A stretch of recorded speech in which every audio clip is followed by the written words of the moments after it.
Chapter 361 Quality Enhancement by Hydesgrain. After he had tended his Soulbond's wounds to a certain degree, Jason wanted to rest after the last few, long days were finally over. He was still in the gigantic forest's outskirts close to the mountain range next to it. Nevertheless, his distance to the area with the massacred putrefaction rats was quite a distance away. As such, he climbed up a large tree and decided to rest for the next few hours. There was no other beast in his surroundings, and even if there were, he was able to conceal his mana core continuously by now, which was extremely beneficial. Thanks to that, other beasts wouldn't be able to detect him easily. This allowed him to fall asleep without any worries. Several hours passed before Jason was awoken by his soulbonds that demanded to eat something. He felt that his mana core was already completely replenished thanks to his passive mana gathering, and his tiredness was washed away. As such, he climbed down the tree he was on to summon Artemis and Scorpio, who looked like they had been badly beaten up. Nevertheless, their appearance was already much better compared to a few hours ago.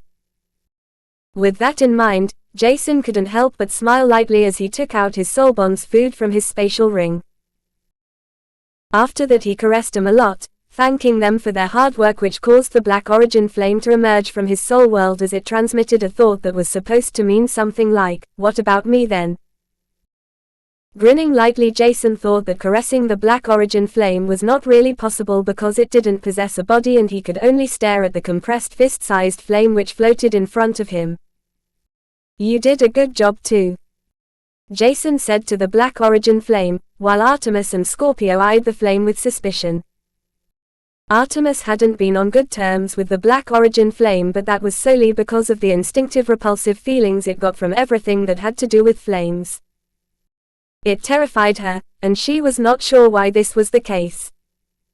However, Artemis also knew that the Black Origin flame saved Jason's life multiple times. As such, she forced herself to suppress the feelings she had towards the black flame as she noticed the golden traces within the flame. Scorpio seemed to notice the same, and both began to transmit Jason several thoughts in succession, causing a slight headache. They asked why the black flame suddenly had golden traces within him, and how it became so much stronger. The former was something he was unable to answer to, but the latter was interesting. The Black Origin flame's mana fluctuations are restricted right now, and the Origin flame doesn't show any signs of being stronger from its outer appearance, so how exactly are Artemis and Scorpio able to determine that the Black Origin flame became stronger? It was obvious that the liquefied drop of mana inside its mana core was a major factor in their statement, but Jason was wondering if there was another reason for them to act like they were currently doing.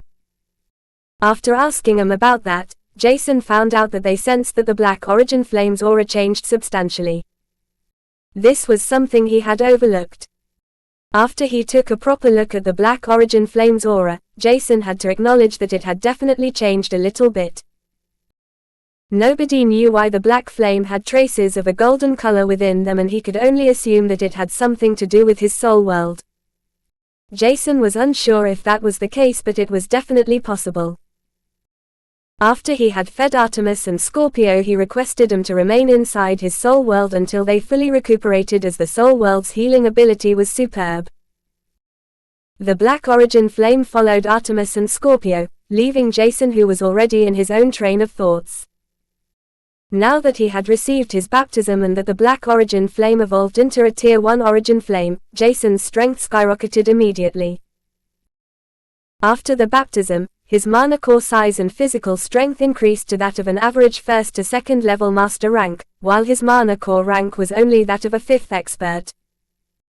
This was already extremely beneficial because the baptism enlarged and strengthened his vessel instead of burdening it. As such, his vessel received a major upgrade thanks to the baptism. With his Soulbond's amplification of 33%, which he received due to his soul world's superiority, Jason's mana core size and physical strength increased to that of a 7th master rank. However, that was not everything, because Jason was sure that his vessel could cope with the burden he would receive if one of his Soulbonds, other than the Black Origin flame that didn't amplify anything, were to enter his mana core. The fortified Sol conjunction would allow him to reach the innate phase of the Lick state or also close to that of a Magus rank if Artemis or Scorpio were to unleash their whole strength amplification after entering his mana core. It was still June and Jason's combat prowess had already reached that of a newly advanced Magus rank, and it would have been a lie if he were to say that it was not shocking. With that kind of upgrade in my combat prowess, the Mythic Garden won't be as dangerous as it had been before, at least I won't be a pushover. Adding the fact that the Tier 1 Origin Flame's mana nullifying ability had become much stronger, Jason couldn't help but be satisfied with his current combat prowess. He was still unsure how high the Black Origin Flame's limits as a Tier 1 Origin Flame were, but it was evident that its ability to nullify mana was extraordinary. Furthermore, Jason felt that its other ability to purify things was also upgraded as it should have been. From what he perceived, Jason could tell that the purification abilities might doubled at the bare minimum. With that in mind, he wanted to purify a Grade 1 Jade Iron ore and take a look if he could expel more impurities from living beings, which it could apparently already do before it evolved. That was if his eyes were not playing tricks to him during the time he had expelled the poison from the small group of young men and women he had saved a few days prior. There were so many mysterious things about the Black Origin Flame that Jason couldn't help but ask himself once again how such a precious treasure appeared on Asterix. Now that he rested enough, he wanted to continue searching for a suitable cursed soulbond. Jason recalled the reclusive area the woman, who he had rescued, told him, and he thought that it was worth a try. The area she was walking about had also been marked as extremely dangerous from the handwritten book about the Mythic Garden, which indicated to Jason that he might be able to find what he was searching for there. Due to Artemis' injury, he couldn't ask her to enter his mana core to manifest her wings, which forced him to remain on the ground. This was not necessarily something bad, but Jason knew that he would have to take many detours to enter the reclusive area with all kinds of cursed beings inside because he was restricted to take one of the few existing paths to enter it. Chapter 362 Re-encounter by Hydesgrain. Running through the Mythic Garden while the weightless steps movement technique had been fully exerted, Jason was able to cross a large distance in a short amount of time. Adding the fact that he was able to continuously conceal his mana core, he didn't encounter a single beast.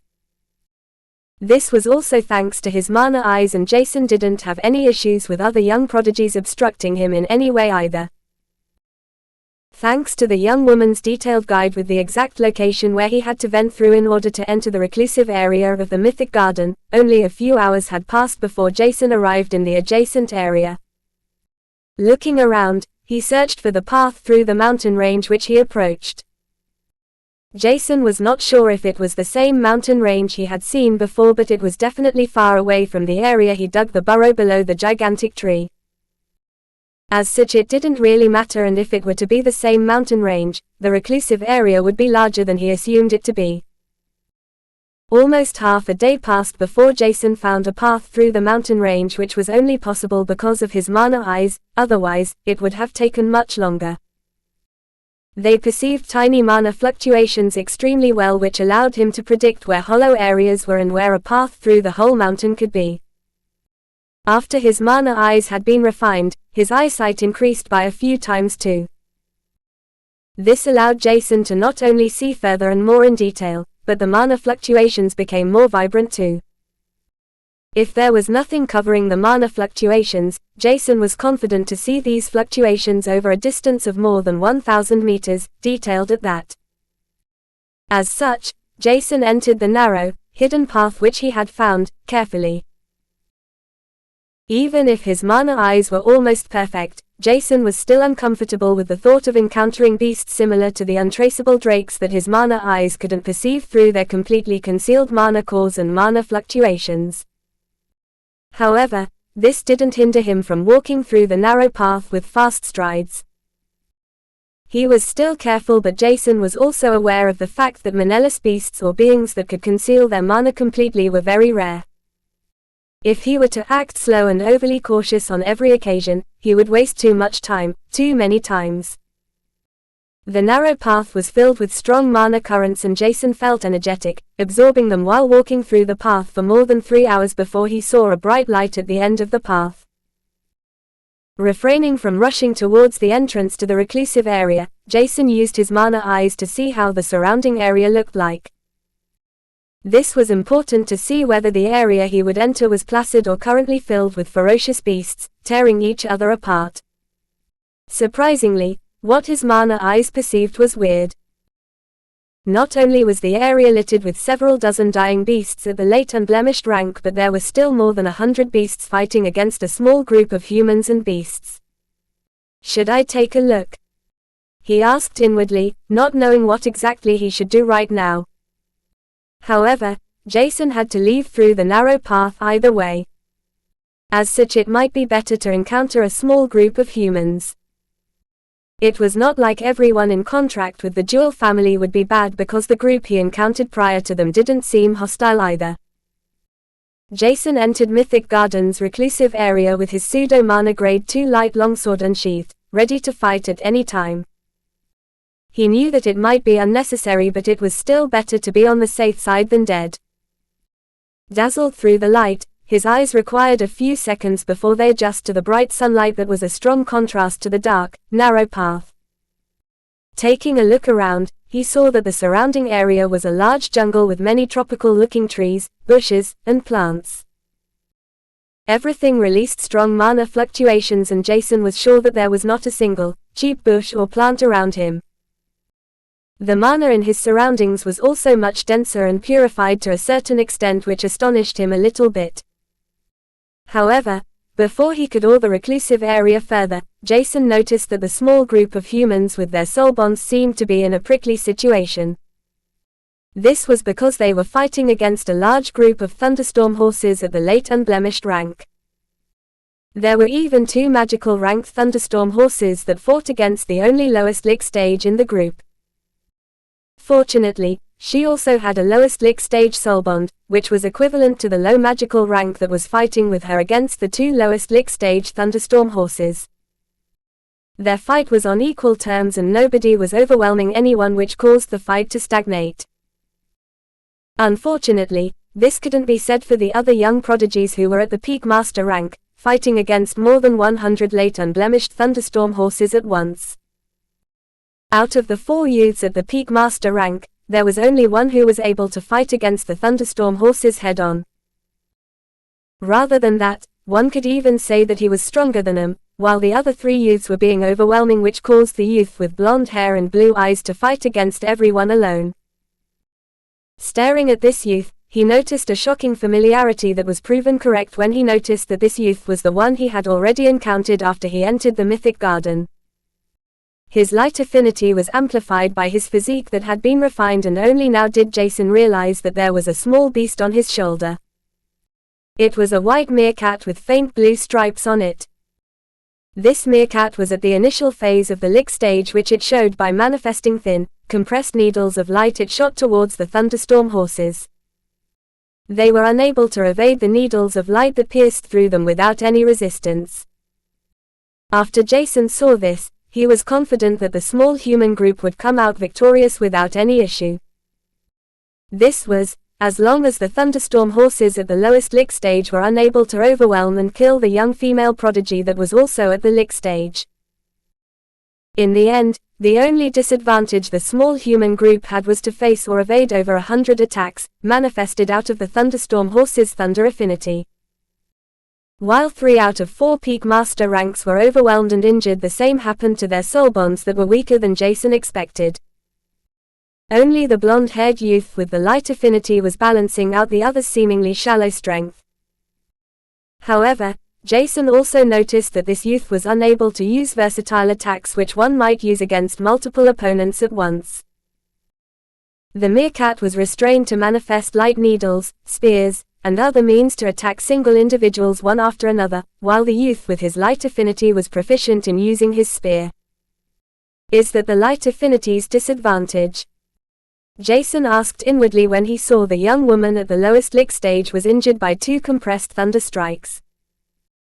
This would change the tides of the fight completely, and Jason couldn't help but sigh as he took the pitch-black mask he received from Shane out of the spatial ring.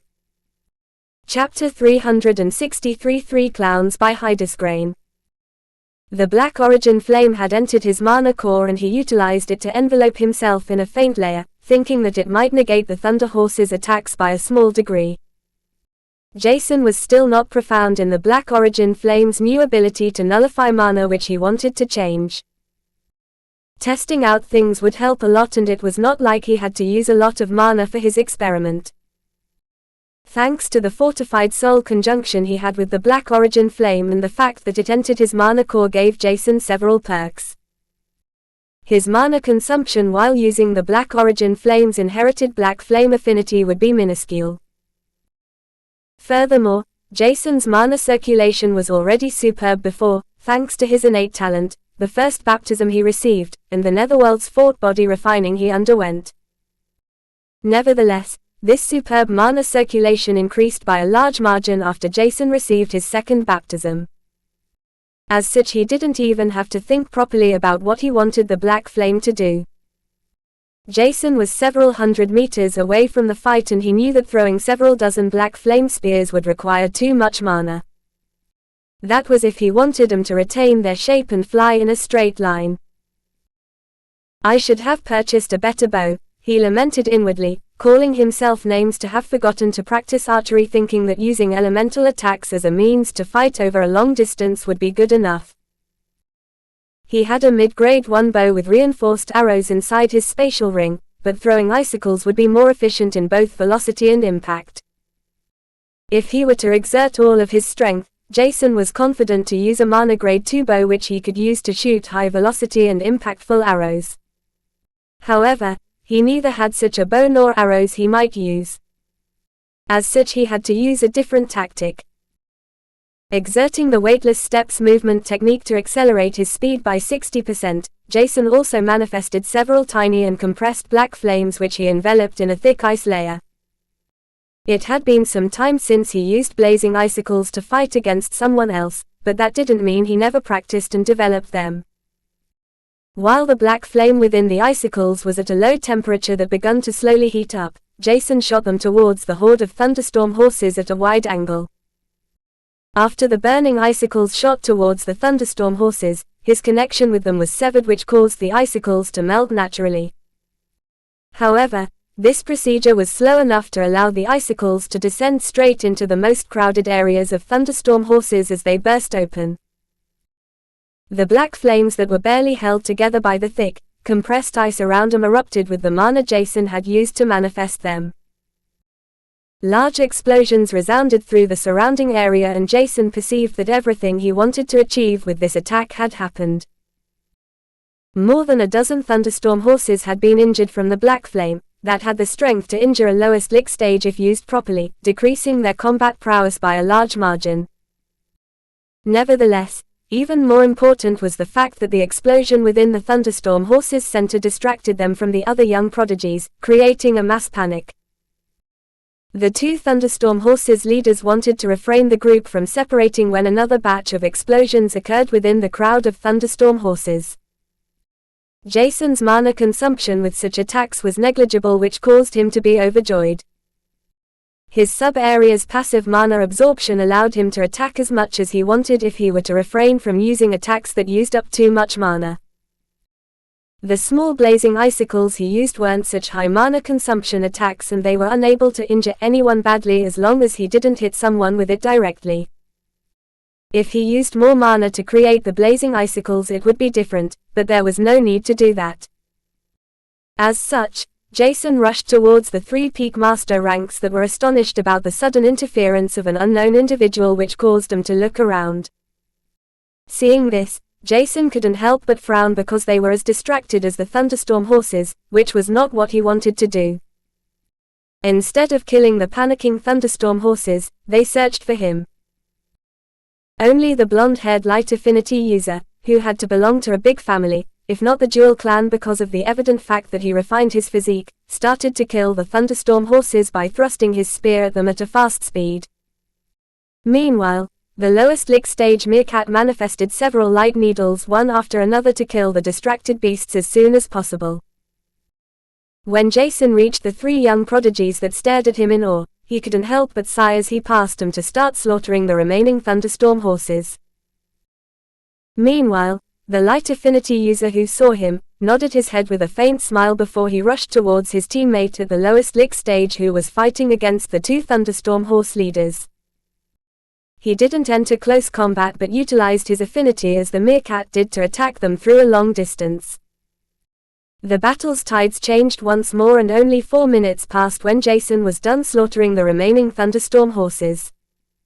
Looking around, he saw that everyone survived, which was a good sign. The two lowest lick stage thunderstorm horses were still alive, but instead of fighting against the light affinity user, the young woman, and the two lowest lick stage soulbonds, they intended to flee. With several dozen light injuries covering their body and the situation of their brethren, both thunderstorm horse leaders were fully aware of the fact that they could die any moment. That was if they were to remain around the bipedal beings that entered their territory.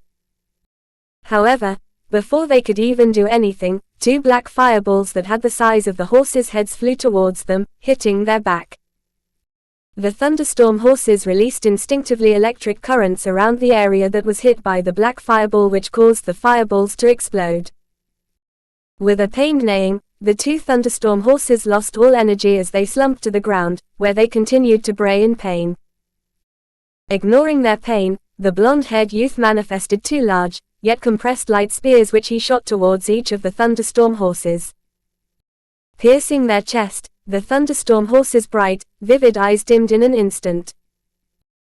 Jason, who had thrown the two black fireballs after he had finished the injured late unblemished with the help of the Black Origin Flame's superior strength, approached the small group who had gathered around the dead lowest lick stage thunderstorm horses.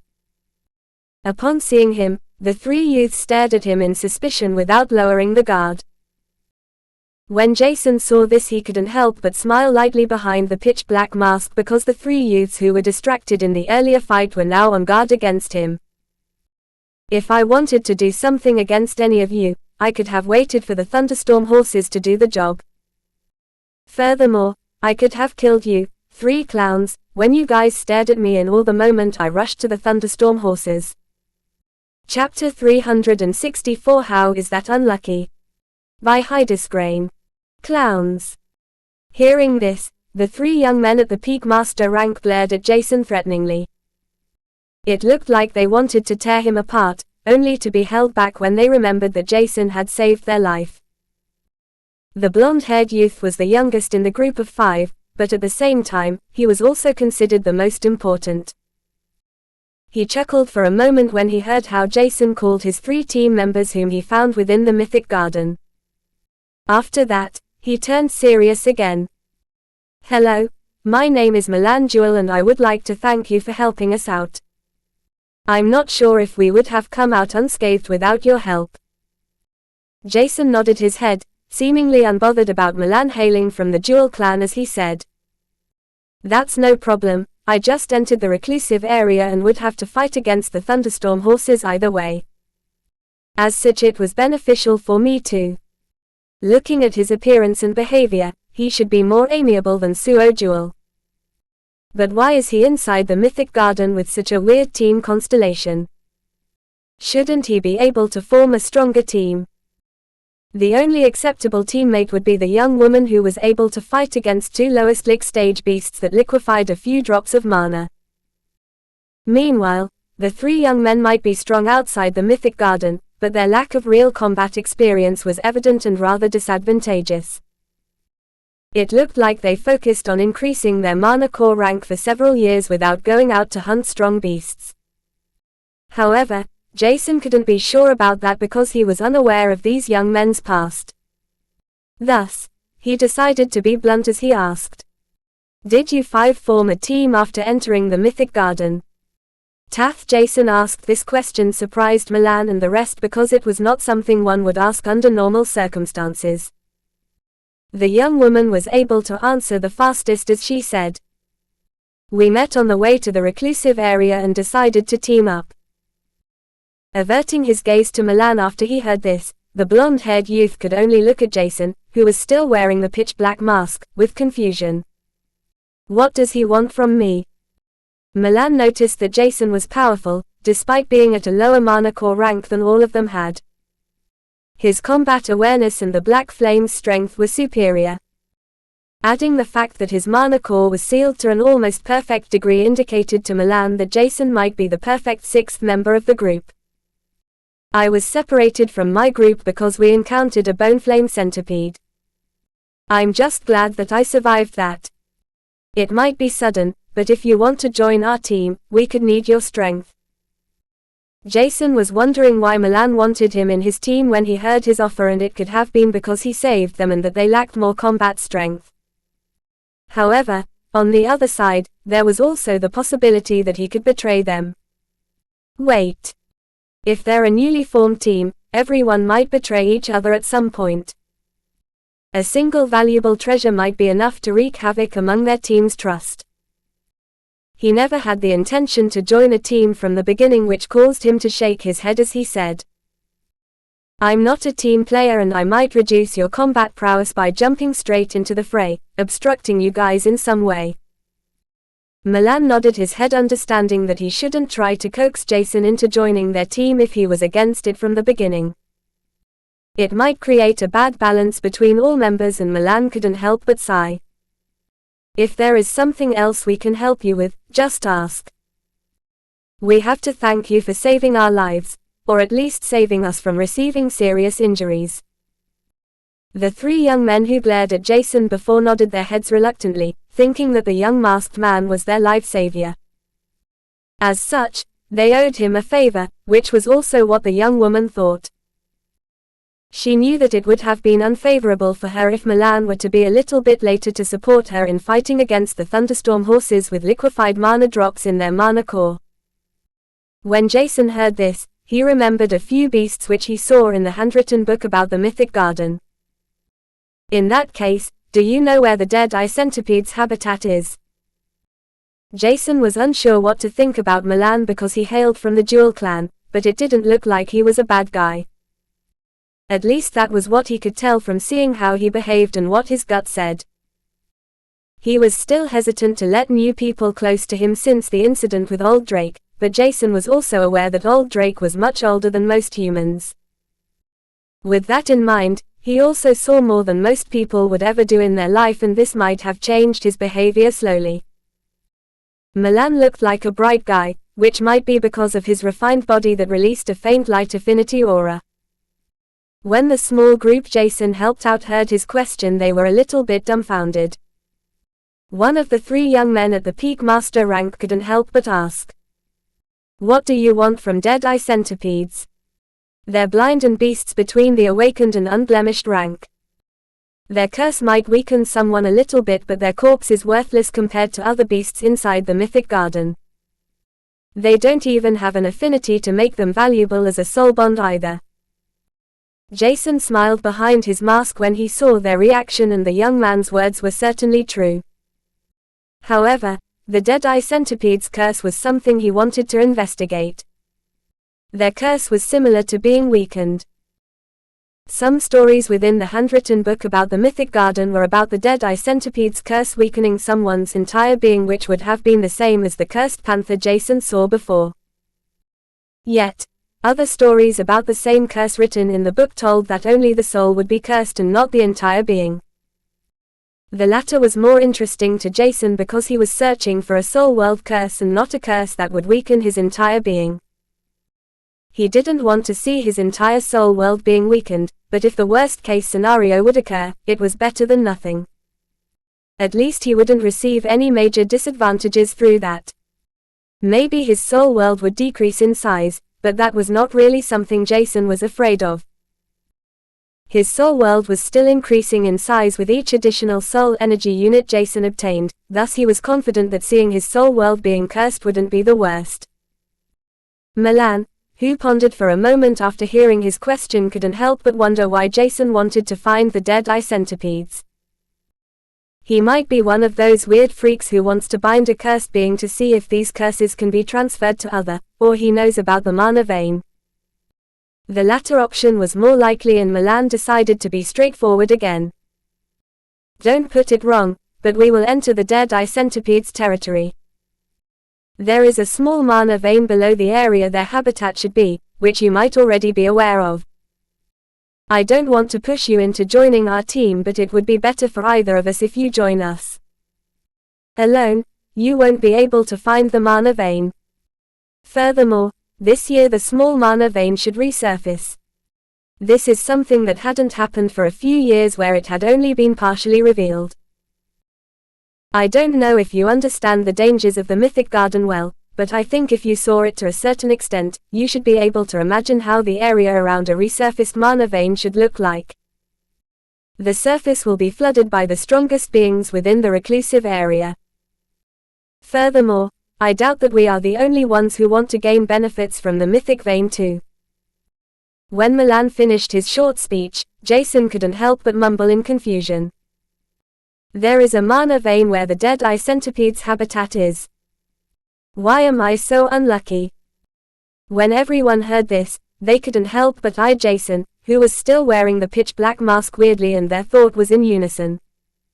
How is that unlucky? Chapter 365, Teaming Up by Hydesgrain. Jason didn't know anything about a small mana vein in the Mythic Garden. Not even the handwritten book said anything about it. Nevertheless, Jason couldn't help but think that it was unfortunate, considering that his plan was something else. If the small mana vein resurfaced, which meant that it was exposed to everyone, many strong beasts, as Milan had already said, would appear in the surrounding territories. Not only was a large-scale battle likely to occur, but Jason might be unable to enter the closer proximity of the Dead-Eye Centipedes.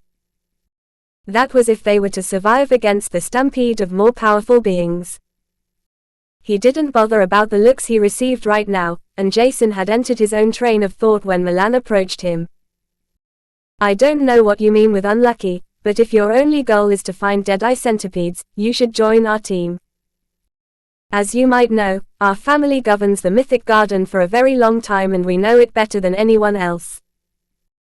Thus, I'm aware of a few paths below the surface that might allow us to enter the closer range of the small mana vein. This would also include the surrounding area of the Dead-Eye Centipedes.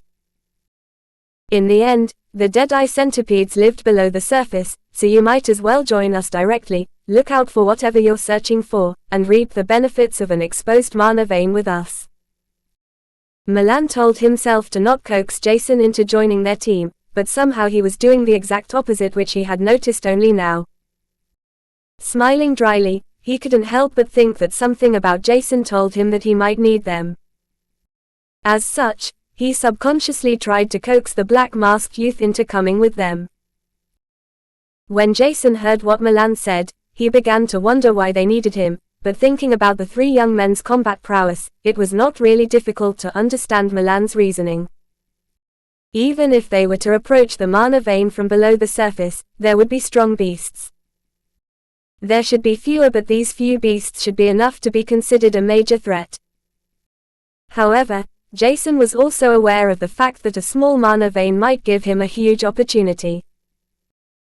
If the Dead-Eye Centipedes were suitable as his soul bond to a certain degree, he might as well avert his priority to something else before focusing on searching for a soul bond that suited him perfectly.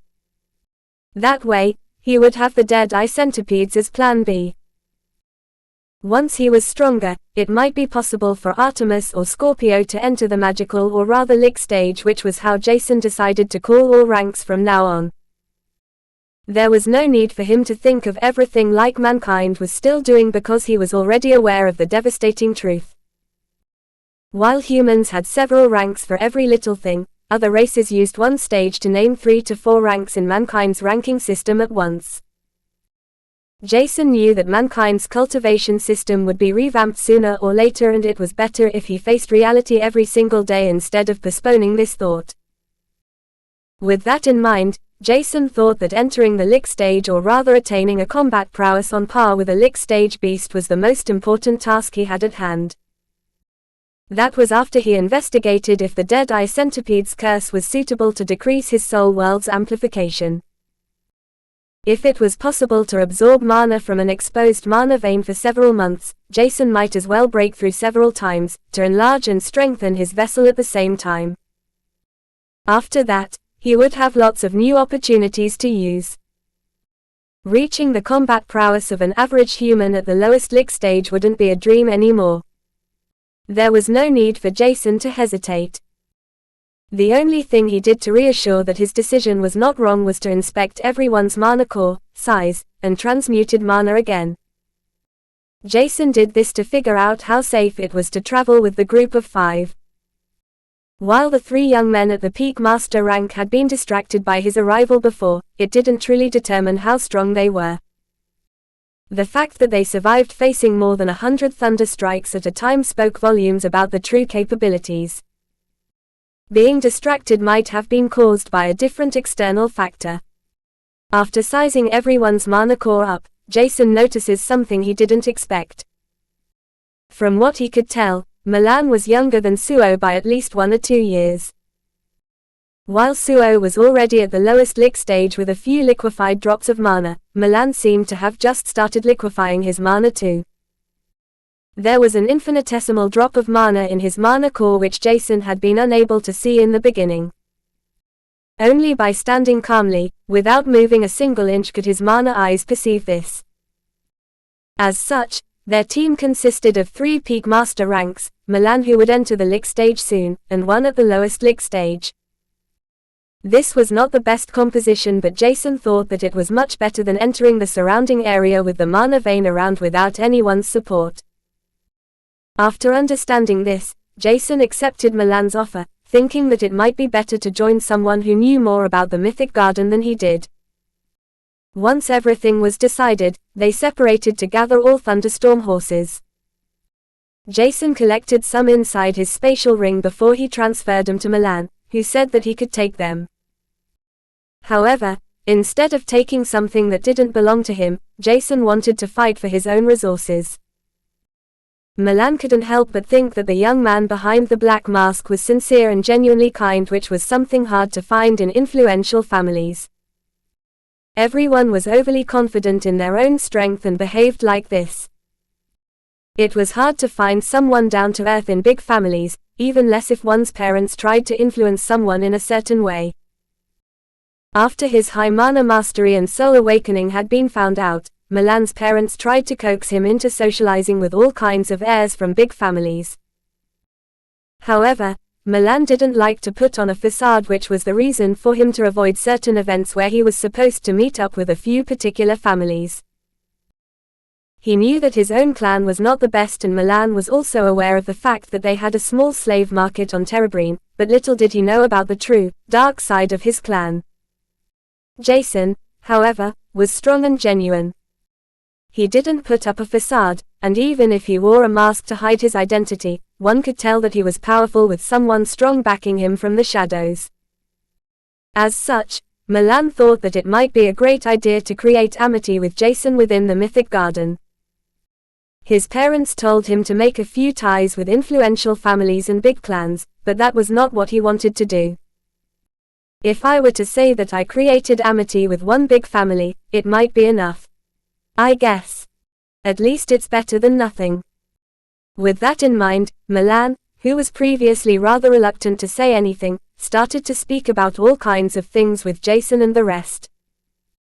This confused the other 4 members of their team because Milan had yet to talk to them, but they didn't say anything. Instead, they listened to Jason, who was asking many things about the Mythic Garden, while focusing on cursed beasts, their habitats, perks, and much more useful information about them.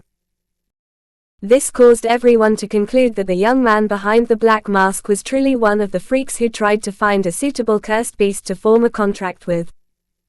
It was not something common, but neither extremely uncommon among big families. There were many unfortunate descendants that had to use other means in order to show the true value, even if that meant that they had to sign a contract with a cursed beast. Chapter 366, Joining the Fray by Hydesgrain. According to Milan Jewel's information, there were lots of cursed beasts that had a weakening curse. This made Jason extremely happy, and he couldn't help but smile brightly. His smile was hidden behind the mask and nobody could see it, otherwise, the others would be able to comprehend his entire plan. Milan had also said that a weakening curse was among the most common ones within the Mythic Garden, which was extremely weird for Jason to hear. Not only were there only a few cursed beasts on Canir and the archipelago, but these curses had a wide area of effect too. Under normal circumstances, it was rare to find different beasts with the same curse, which was the reason for Jason, Shane, and Dahlia to be so anxious about finding a perfect soul bond for Jason. Milan's information was more detailed than the one written within the book about the Mythic Garden he had obtained not long ago. Nevertheless, he was unable to figure out which of those beasts that harbored a weakening curse was perfectly suited towards him. As long as the curse was directed to his soul world and not his physique or mana core, everything would be perfect. The only issue was that Jason couldn't tell whether a soul world curse would weaken the fortified soul conjunction he had with his 3 soul bonds or not. It's also possible that his affinity's strength would be drastically reduced through a soul world curse.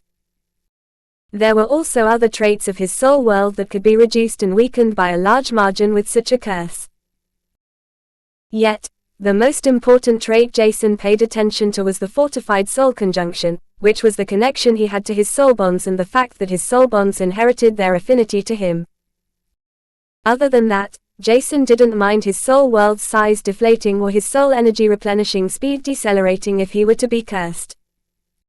Jason and Milan had a good time talking to each other while the remaining 4 team members remained quiet. They were unsure whether to join the discussion or not. Both Jason and Milan talked about the Mythic Garden the most, which was something the others had also information about. Their information might be incomparable to Milan's, but Jason seemed to be oblivious to most facts. As such, they thought that it might be better to join the discussion after a while. Thus, nobody realizes that they were already in the adjacent area close to the exposed, small Mama vein. Suddenly Jason halted in his tracks when his mana eyes perceived the enormous mana fluctuations stemming from ahead of them. I don't think we should go further ahead. Where is the path towards the underground tunnels? Jason didn't want to expose everything about him, and he found it unnecessary to show that he had mana eyes right off the bat. Wondering why Jason was suddenly so vigilant, the others looked at their surroundings only to notice that they hadn't met a single beast for over an hour. If that were everything, it wouldn't be much of an issue, but the sounds they could hear from further ahead were enough to tell them that Jason was right. They might be unable to see something through the maze of giant tropical trees and bushes, but that didn't mean they couldn't hear and sense anything. Taking a look at his surrounding, Milan said, "We shouldn't be far from the cavern entrance. However, once we step inside, everyone has to be vigilant. It would be the best for all of us if we mark the path we will take to. I was told that there are several thousand tunnels in total. Most of them might be deeper underground, but we should still try to take the right tunnel that leads us towards the small mana vein. Otherwise, it's likely that we get lost." It was not surprising that there were many tunnels in the cavern entrance they would enter, and it would be weirder if there was only one path, leading directly towards the exposed mana vein. As such, the others nodded nervously, not being able to suppress their anxiety. Other than that, taking one or multiple wrong tunnels could be their doom. Ending up lost in a cave with thousands of tunnels was nothing to scoff at. Milan smiled knowingly when he looked at his team, only to notice that Jason, who still wore the black mask, was extremely calm. He stood in front of them like a statue, not moving at all when he asked, "Can we go now? It would be worse to stay here doing nothing. We're exposed to every beast that might want to enter the underground cave, where a few strong beasts should already be." Somehow, Jason's words were enough to calm down the 4 nervous team members, and Milan could tell that there was something unique about the young man behind the black mask. His aura is unique and calming. Which family could he belong to? I doubt that he belongs to the Mela family. He has a fire affinity after all. The Laser family. That's also unlikely. He is way too nice to hail from them and not arrogant at all. While Milan tried to figure out which family, clan, or influential background Jason came from, he began walking towards the direction in which the cavern entrance was situated. They couldn't find any beasts on their way, which made them believe that everyone wanted to receive benefits from the small mana vein. Joining the fray seemed to be ordinary in that case. This was surprising, yet, it shouldn't be, because everyone, whether it was human or beast, tried their utmost efforts to reap the most benefits through magical treasures and high-density mana areas. In the end, nobody wanted to fall short of others, and being weaker than another beast would mean the weaker beast's death. As such, one had to grasp every single opportunity. Beasts were much more desperate than humans to reap benefits because most young prodigies within the Mythic Garden received enough resources from their families to attain a certain threshold before they were requested to earn their own resources. This threshold was reached when the expenditures increased to such a high degree that it would become a burden for the big families to nurture several hundred descendants at once. It didn't take long for Milan, Jason, and the rest of their team to arrive inside a small valley that had a few gigantic, tropical trees within. While Jason was astonished about the mana currents and color radiating from the large trees, Milan and the others were looking out for the cavern entrance that was hidden from one's bare eyes.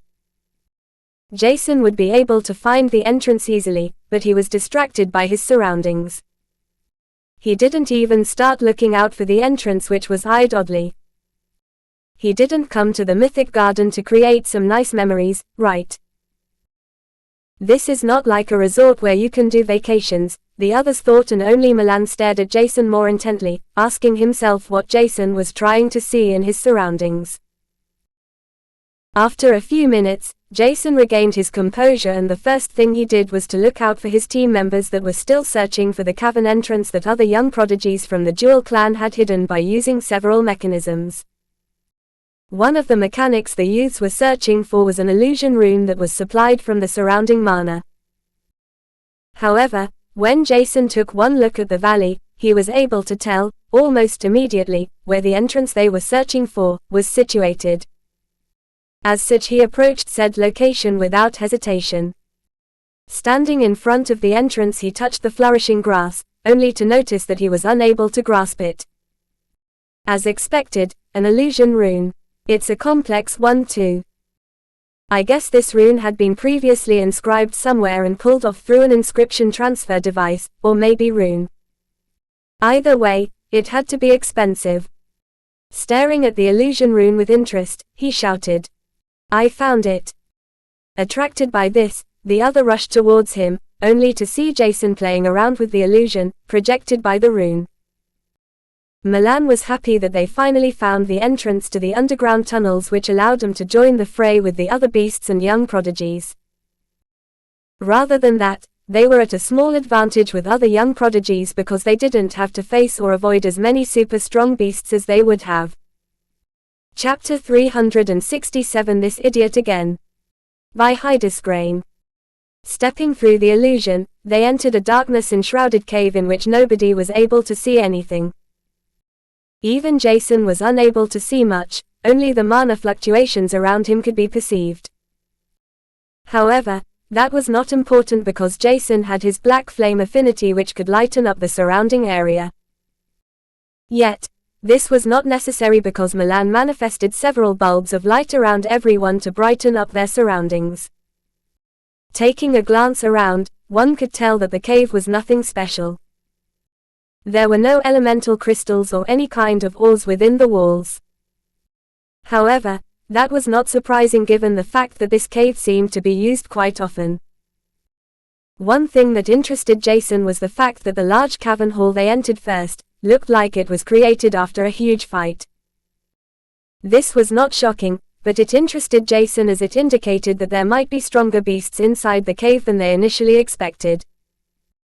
Reminded of the most terrifying beasts within the Mythic Garden, there were 3 beasts that could live below the surface.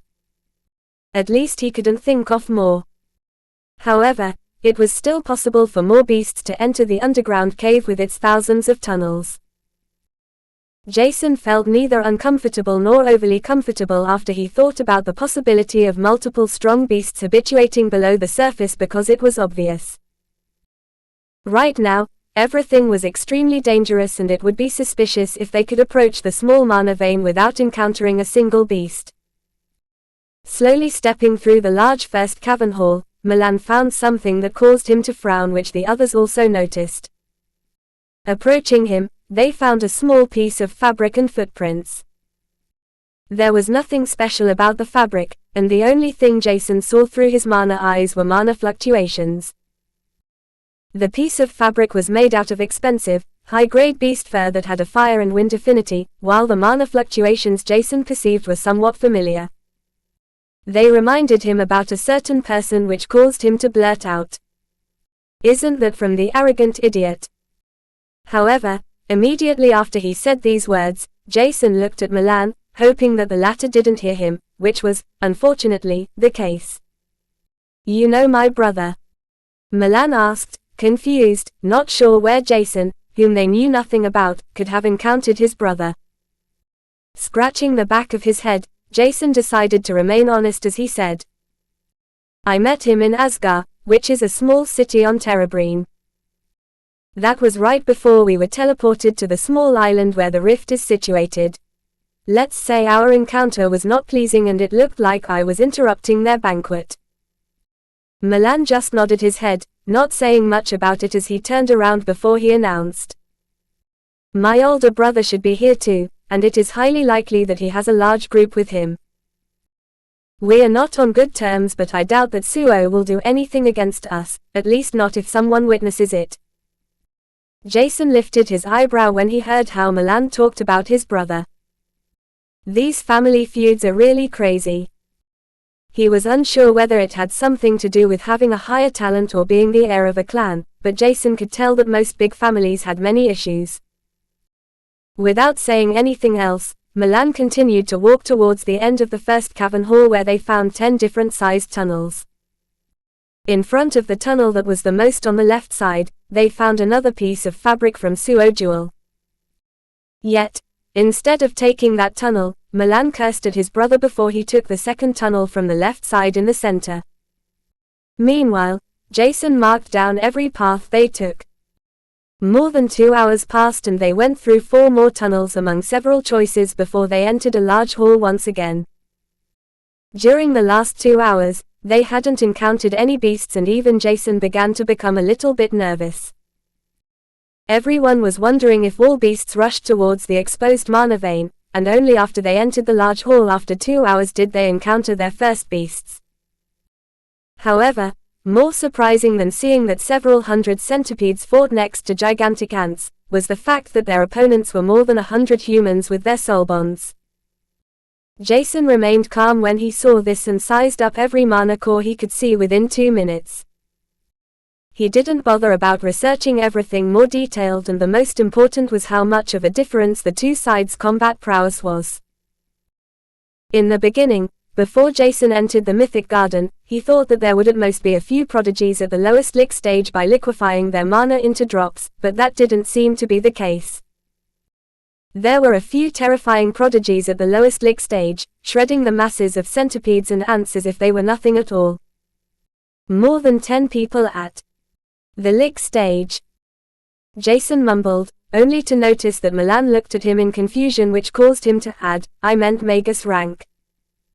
Milan nodded his head, thinking that Jason's clan might be used to different names for each mana core stage, which was not uncommon for certain ancient clans. This caused Milan to comprehend that Jason belonged to one of the few ancient clans on Canir. However, from Jason's words, Milan could also tell that Jason was unaware of the combat prowess and pace most big families increased their mana core rank. Most prodigies at the Magus rank should be from big families. I think Suo gathered them around him to build a strong combat unit in order to approach the small mana vein without many casualties. I should know a few of them. Maybe we can team up with my brother's group if we help now. Jason found this idea reasonable, but he doubted that they could help a lot because the fight was almost over. Among the hundreds of centipedes and gigantic ants, there were only a few lowest lick stage beasts left.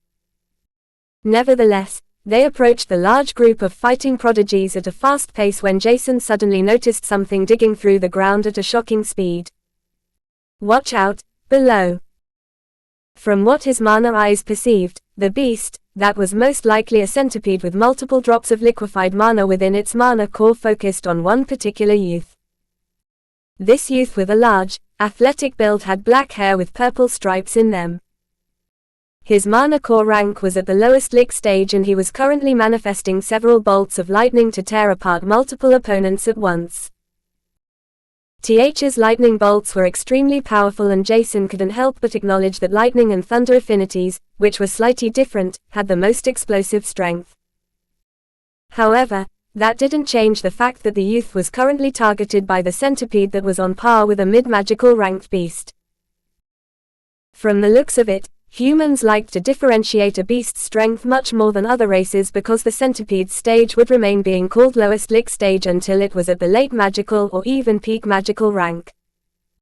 This was one thought in Jason's mind, but he had no time to think about it because he thought that the youth with the lighting affinity would be killed any moment. Yet, before anything could happen, a black-furred panther with a purple horn above its head and thick electric currents enveloping its whole body, jumped out of the fray of centipedes it was about to rip apart. The horned lightning panther had heard Jason's voice and noticed that something was wrong from below its master's position. As such, it turned around and grasped its master with its maw before it accelerated its speed further. Only a moment later, after the youth was pushed away from the position he stood for a while, did the ground burst open, revealing a huge centipede that roared out in wrath, enveloping the whole cavern hall into a thick hue that was filled with all kinds of emotions. A centipede with an emotion disorder curse. Chapter 368, Turning a Curse into a Blessing. By Hydesgrain. Everyone inside the large hall was affected by the emotion disorder curse radiating from the large centipede that almost killed the youth with a lightning affinity. Yet, Jason was the only one who seemed to be unaffected, as his eyes shone in a bright golden color, only to be covered by the mask he wore. Averting his gaze to take a look around, Jason tried to see if there was someone else who was unaffected, or with a weaker effect. However, that didn't seem to be the case, and one could see crying youths fighting against the centipedes, whose eyes seemed to be completely dead, and gigantic ants in all kinds of colors. These ants had all types of affinities and didn't harbor a curse. This was different from the centipedes he saw, as they were the dead-eye centipedes he was looking for. Instead of wasting too much time, Jason decided to intervene in their fight because he wanted to help out. At the same time, he could find out if the Dead-Eye Centipede's curse was what he was searching for. Summoning the pseudo-mana grade 2 light longsword, he inserted enough mana to sharpen it. Exerting the weightless steps technique at the perfect mastery, Jason's speed increased by 60% as he emerged in front of the first Dead-Eye Centipede that was about to maul at one of the crying prodigies. Their willpower is truly the worst, Jason thought, seeing how many prodigies' combat prowess decreased drastically after they had been influenced by the emotion disorder curse. Only half of the present prodigies were able to retain most of their combat prowess, which was definitely not a lot. Considering that they were the cream of the crop from the prodigies that went inside the mythic garden, this was ridiculous. It's not like I should complain about it. I don't even know how potent the curse is, he told to himself as he pierced out with his light longsword, using the devious swordmaster technique. His attack had a high velocity and was lethal, piercing through the Dead-Eye Centipede's dead eye, killing the low unblemished ranked beast without any resistance. After that he turned around, only to sense that several curses had been directed at him. Jason's body stiffened for a quarter second before he regained his composure as he jumped back, evading one of the ants' pincers that were about to cut him in half. They're only at the low unblemished rank, but the combined attack is lethal. I didn't expect that the Dead-Eye Centipede's curse can be overlapped. They should also be able to curse multiple targets, considering that everyone seems to be influenced by several weakening curses. While retreating, Jason took a look at the curse he received and what exactly had been cursed several times. Unfortunately, his entire being had been cursed. While his soul world amplification was reduced to around 30%, while his other traits had also been reduced by 10%. Adding several layers at once, Jason noticed that the weakening curse could at most weaken a single individual by slightly less than 30%, which was the accumulation of 3 weakening curses at once. Sighing deeply, Jason couldn't help but feel sad that the dead-eye centipedes were not the kind of weakening curse beast he was looking for. Utilizing the black origin flame that had entered his mana core, Jason ignited his light's longsword as he cut the ants that tried to overwhelm him with their number, in 2 halves. Slashing and stabbing, his sword killed every single foe that approached him without any hesitation. Around 10 minutes passed when Jason's whole body and mask were littered with blood. Sighing deeply, he manifested a mask made out of the black origin flame around his face before he took off the former pitch-black mask which he stored away. Revealing his golden eyes that were enveloped by an unmoving black flame, Jason looked like a mixture between a holy and devilish being. Slashing at the mid-unblemished ranked beast in front of him, he suddenly perceived a flash of lightning shooting past his head, piercing through several ants that were about to manifest fireballs in order to shoot them at him. Turning around, Jason wanted to thank the youth that used the lightning affinity when his eyes widened. Instinctively he manifested several dozen icicles at once as he shot them towards the athletic-built youth who saved him only a moment before. He was not even able to exclaim as the icicles shot past the youth, killing a large dead-eyed centipede that shot out of the ground the moment the black-haired youth with purple stripes was distracted.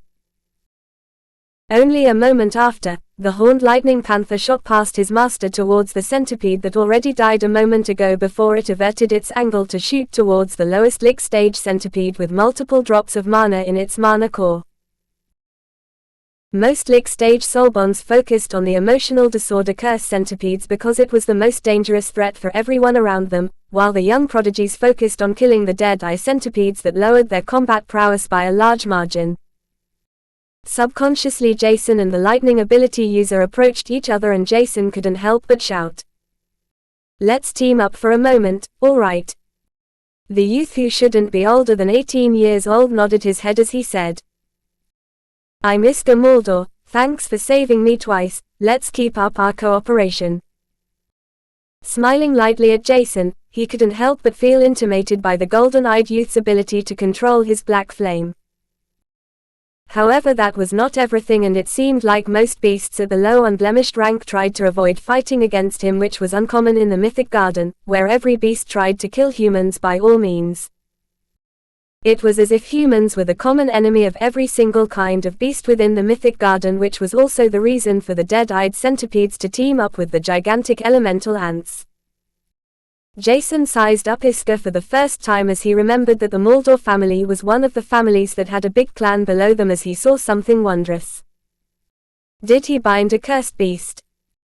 He was unsure whether Iska was cursed by too many dead-eye centipedes or if he harbored a curse himself. However, from what he could tell after having sized up Iska's mana core, was that he had 2 soul bonds. One of them was the horned lightning panther while the other one was unknown. His mana core rank was at the lowest lick stage and he had just 1 liquefied drop of mana. Every single new liquefied drop of mana was precious and made a huge difference in one's combat prowess. That was also why the emotion disorder cursed centipede with multiple drops of liquefied mana was so powerful. It was able to fight against several soul bonds that had only 1 drop of liquefied mana within them. Only the horned lightning panther with 3 drops of liquefied mana within its mana core was somewhat of a threat. Adding the advantage of having a lightning ability that could create lightning spears with high speed and damage output, the horned lightning panther was able to change the tides of the battle by supporting the other lowest lick stage soul bonds. Less than 20 minutes later the whole battle was over and both Jason and Iska hadn't sustained any injuries. They were also the only ones that were unaffected, or rather almost completely unaffected, by the emotion disorder curse. After every beast was defeated, the temporary effect of the weakening curse began to diminish and Jason could breathe freely again. However, he didn't extinguish the black flame that served as a mask to hide his facial features. Jason only did so because Milan told him that they should team up with Suo's group. As such, it was better to hide his face for now. At least until he figured out if Suo would throw him out of the group once he were to find out who he was. Staring at Iska, whom he teamed up with for a short time, Jason couldn't help but feel that he found someone who knew how to fight. Maybe his standards were too low because he was only accustomed to the standards of Asterix's school's combat proficiency. This began to change, now that he had witnessed how Iska fought, and both could tell that it was good to fight with the other person next to him. Even if they didn't know each other for years, they felt that they could rely on each other during a fight, which was a rare occurrence. "You haven't said your name yet," Iska suddenly said, and Jason could only smile oddly as he said, "Ah, sorry, my name is Jason." However, before he could think any more, he blurted out what he was curious about. "Are you cursed?" Iska's eyes widened at this question as he saw Jason's golden eyes that released a faint golden glow. "Are these mana eyes?" "I'm cursed, yes. I bound a cursed beast and received its curse, but it's more like a blessing to me." Chapter 369 Soul World Core's Loophole by Hydesgrain. Jason just nodded his head, after Iska had revealed that he was cursed without saying anything else. So he really is cursed. However, after thinking about it for a moment, he was still unable to understand how a curse could become a blessing. Was he in a similar situation like I am in right now? Seeing how confused Jason was, Iska thought that having bound a cursed beast was nothing he held as a secret. Furthermore, his prior constitution was also well known. A little bit of research would be enough to find out his situation. As such, he decided to make it a little bit easier for Jason, so that he didn't have to be so confused. To be honest, my soul awakening was quite shocking. On one side I have a double soul awakening with 2 large souls, which is phenomenal, but both souls don't give me a single percentage of my soul bond's strength. That means my 2 soul worlds amplification is 0%. As such, my soul awakening was both good and bad at the same time. My father already had the same issue and was deemed useless. However, he made lots of research, and it was last year when he told me to enter the Mythic Garden to contract a cursed beast called Debilitation Centaur. It curses one's soul world's amplification, decreasing it by roughly 10%. However, interesting is the fact that if one reaches a soul world amplification below 0%, it stays positive. A soul world amplification can never be below 0%. As such, my father told me to give the Debilitation Centaur a try, which was exactly what I did.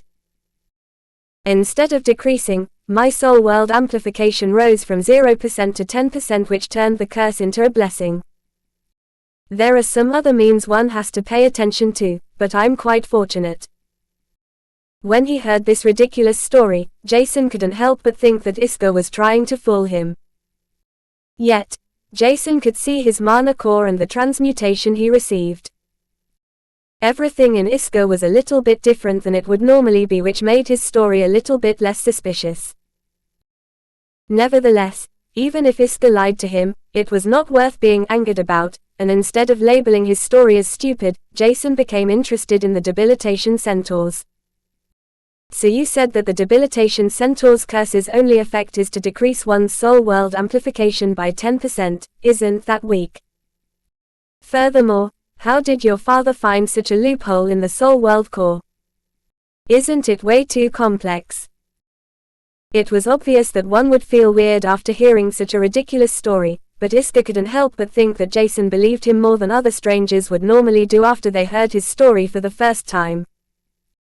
The Debilitation Centaurs are certainly not the strongest beasts, but they like to roam around in hordes, which makes it more difficult to act against them. However, what is more interesting, that their curse seems to vary for every race. On humans, this weakening curse affects one's soul world amplification, while it might weaken other beasts' affinities. As for how my father found out about the Debilitation Centaurs, he is a little bit special, and I would say his mindset is even more so, but he is a good father, so I guess it's fine to have some flaws. Jason just nodded his head, not realizing that he missed something very important when he noticed that Milan approached them asking if he was fine when he saw Iska. Greeting each other friendly, Jason noticed that both of them seemed to be friends as Milan asked Iska. Did all of you team up with Sue in exchange for something special, or was it an unconditional team-up in order to approach the exposed mana vein? Iska smiled slyly as he answered. How could Suo demand something from us in exchange for helping him approaching the small mana vein? He can be glad that our only condition to team up with him was to be able to enter the mana vein too. He guides us and we fight, that's it. This answer was enough to overjoy Milan as he said. Alright, with that we don't have to be afraid about getting rejected and thrown out of the cave from Suo. You two are still on bad terms? Iska asked when he heard what Milan said. Milan just shrugged his shoulder at this question, and Iska decided that this was answer enough for him as he looked at Jason. Don't you feel uncomfortable with your black flame mask? It's not like we will do anything against you after seeing your face. Jason thought about for a moment and shook his head. I don't feel uncomfortable with that mask and neither do I know what Suo Jewel will do if he sees me. I burst his banquet a little bit. Laughing out loud, Iska slapped on Jason's shoulder as he said. Let's go over and clear this problem. If he wants to do anything against you, I'll help you out. You saved me after all, right? Everyone was collecting the beast corpses as Iska, Milan, Jason and the rest of the group approached Suo, who stood around, observing everything. Seeing his brother, Suo couldn't help but frown. However, he remained quiet because there was nothing he could say against his appearance inside the underground tunnels. Milan became the direct heir of their family after all. Talent reigned supreme immediately after strength, and Milan's talent was higher than his, which Suo had to accept even if he didn't want to. However, when he saw Jason who had extinguished the black flame mask around him, Suo couldn't help but stare daggers at him. Does he want to steal my show Agaran? Suo Jewel was known for holding grudges, which was the reason for Iska to approach Suo when he heard what Jason had done. It was not even a major issue, but Suo was also a petty person, which one could easily see by looking at his facial expression when he saw that Jason walked next to Iska and Milan. What is a loser like you doing here? Just go back to Terebrine and leave us, real prodigies, alone. Suo shouted towards Jason over a distance of more than 10 meters. His voice was loud enough to be heard by everyone in the cavern hall, attracting everyone's attention. Iska began to wonder how much Suo's pride must have been hurt for him to call Jason out like that. Jason was surrounded by him and Milan after all. Furthermore, from the looks of it, Jason should also belong to a strong clan, like all of them. Otherwise, he wouldn't have been able to conceal his mana core, have such a high proficiency with the black flame affinity he could control as if he was born with it, and Jason would have been unable to control his emotions while the emotion disorder curse had been active. Iska expected Jason to call Suo out too, but to his astonishment, Jason was doing nothing like that. He just said, "Hello Suo Jewel, what I'm doing here is pretty obvious, right? Trying to find a secure path towards the exposed mana vein. As for going back to Terebrine, no thanks, I would rather stay inside the Mythic Garden for now and look how you real prodigies cope with the dangers of cursed beasts." Because he extinguished the black flame mask already, everyone could see his radiant smile that seemed to mock Suo. Suo wanted to beat up Jason and was about to rush towards him when Iska stepped forward. Think carefully about what you are doing to my friend. He saved my life and you should know that my family takes favors seriously. Furthermore, I doubt that your brother would let you do something to Jason either. After Iska said so, Milan took a step forward and his entire being radiated confidence. His eyes were cold as he said, "We will join your team. I heard that you don't have a soul contract or agreement with the other big families that joined you. If you don't want me to join, I can also use my right as the direct heir and order you. However, I think that's not necessary, right? As for Jason, don't touch him." Milan hadn't seen how Jason looked before, and if he were, to be honest, Jason's facial features and the way he acted were worlds apart. His fair skin made him look like a teenager, while his physique and behavior were comparable to that of someone in their 20s. Suo looked at Iska and his younger brother Milan as if they were idiots, but that was not something he could say to his own family's direct heir and another big family's talented descendant. Furthermore, there were more than 100 other prodigies his loud voice attracted. As such, he was unable to say anything against Iska and Milan. Gritting his teeth, he could only glare at Jason as he whispered so that only Jason and the others could understand Suo. Trash doesn't belong here. Be happy that you have someone to back you, otherwise, I would beat you up. Jason didn't know what exactly he had done to Suo, but he was sure that Iska and Milan's behavior added fuel to his already sour mood. Sighing deeply, Jason didn't think that he had to back off against Suo, just because he hailed from the Jewel clan, as he said. You are much older than I am, you know that, right? Give me 3 months and you won't act like that towards me again. Circulating mana into his golden eyes, they began to glow faintly as Jason released his killing intent through them. His golden eyes turned cold as he said, "Don't think you are something special, because of your background. There is always something stronger and you are currently just crawling at the bottom, like an ant." Jason's killing intent targeted only Suo, whose face was suddenly filled with horror, but Iska and Milan, who stood next to Jason, were also affected by his weird attack that seemed to come from his eyes and Jason's killing intent. Nobody was sure whether Jason's words were meant serious. However, thinking that he was sure to defeat Suo in only 3 months sounded interesting. However, nobody could have expected that the future wouldn't be as easy as one would think. Everything about the Mythic Garden and Argos was more complex than one might think, and a storm was slowly approaching everyone. Chapter 370, Thrown into the Cold Water by Hydesgrain. Staring at Jason with interest and newfound respect, both Iska and Milan couldn't help but think that the golden-eyed youth was more mysterious than they initially thought. Only a few seconds later, Jason's whole behavior changed from his cold and ready to start a slaughter behavior to someone with a kind smile as he thanked Iska and Milan for their help. He knew that they just fueled Suo's anger, but on the other side they also helped him in not getting thrown out of the underground cave. This was already helpful enough for Jason to think highly of the 2 young men that were only a few years older than he was. They ignored Suo, whose eyes were still filled with confusion and a trace of fear, as they turned around to walk towards Iska's other friends. However, before that, Jason couldn't help but stare at Iska's transmuted mana once again as he remembered something he missed out on when he listened to his explanation. Slapping his forehead, Jason suddenly mumbled, "Soul Amplification Curse." Iska, who heard this, lifted his eyebrow and said, "What's wrong about a cursed soul amplification?" He had just told Jason about his soul bond having a soul amplification curse, which caused him to feel as if Jason was talking to him. However, after a moment he noticed that Jason was just talking to himself, which made him feel embarrassed. Suddenly Jason turned towards Iska as he asked, "You said that you contracted the debilitation centaur last year inside the Mythic Garden, right?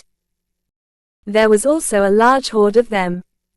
If it's possible, can you tell me where the area they're living in? Their versatile curse sounds interesting." Iska didn't expect Jason to be interested in weakening curses when Milan suddenly explained, "Oh. You asked me about weakening curses too, didn't you?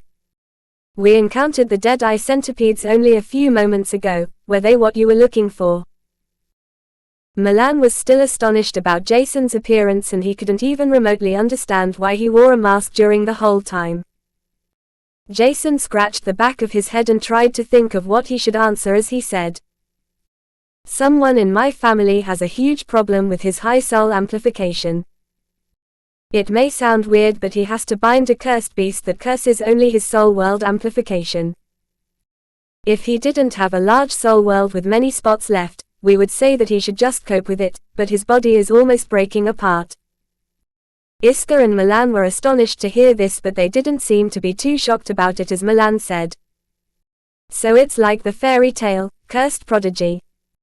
Jason never heard about this story, but Iska seemed to understand what Milan meant.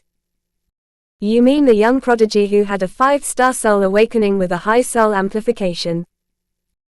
He bound a guardian ranked beast as his first soul bond, if I don't recall it wrong, right?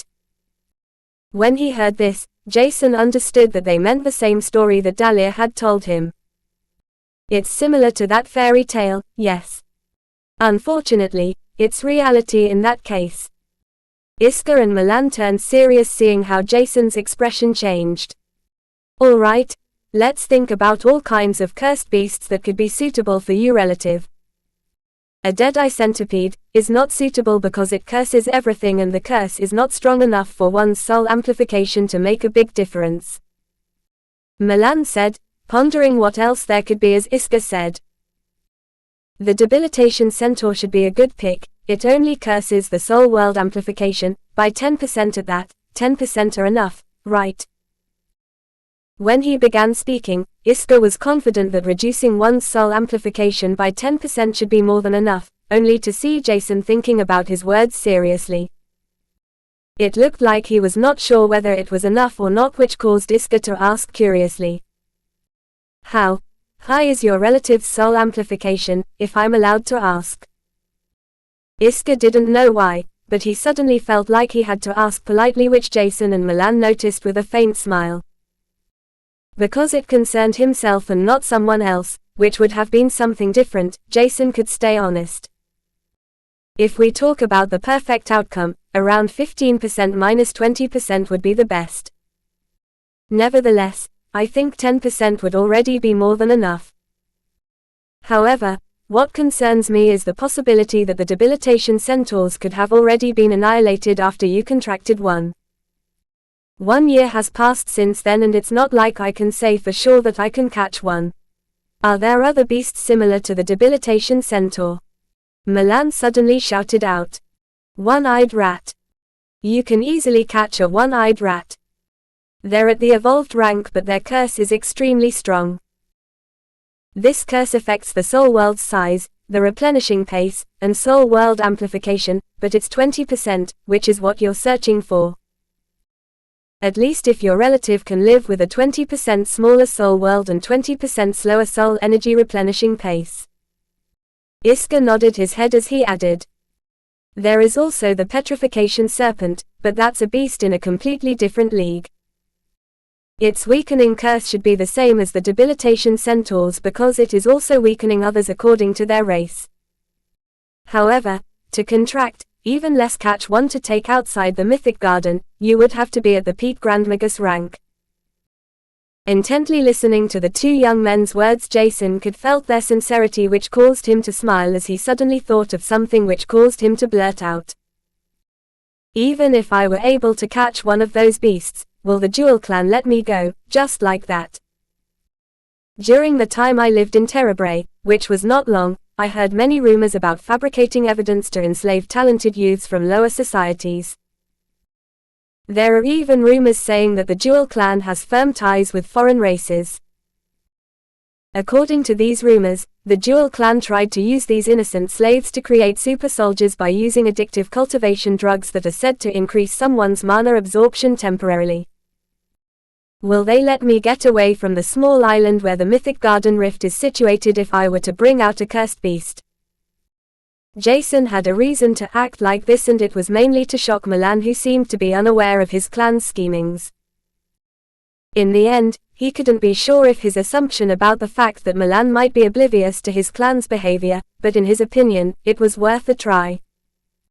He already witnessed the same with Max Drake and the Drake family. However, instead of allowing his family to manipulate and convince Milan that the Jewel clan was doing everything for the bigger picture, to help the majority by sacrificing the minority, Jason wanted to drop Milan in the cold water.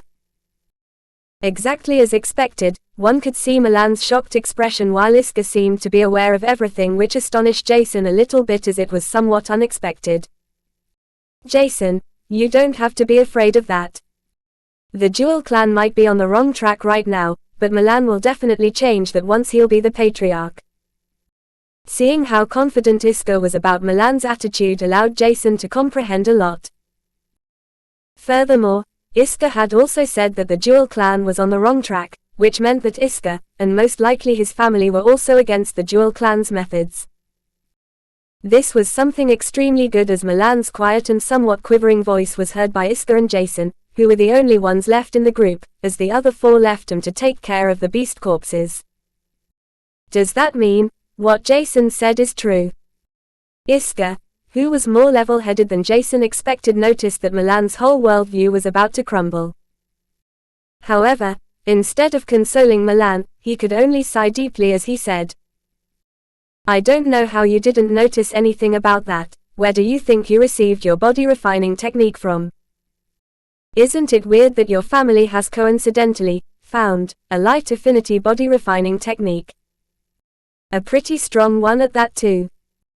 If you still don't believe me, or us, you can ask Jason where he received his body refining technique from. Oi! Do you to throw me into the same heap of trash as the Jewel clan?" Jason thought inwardly as he stared at Milan, who was visibly shocked.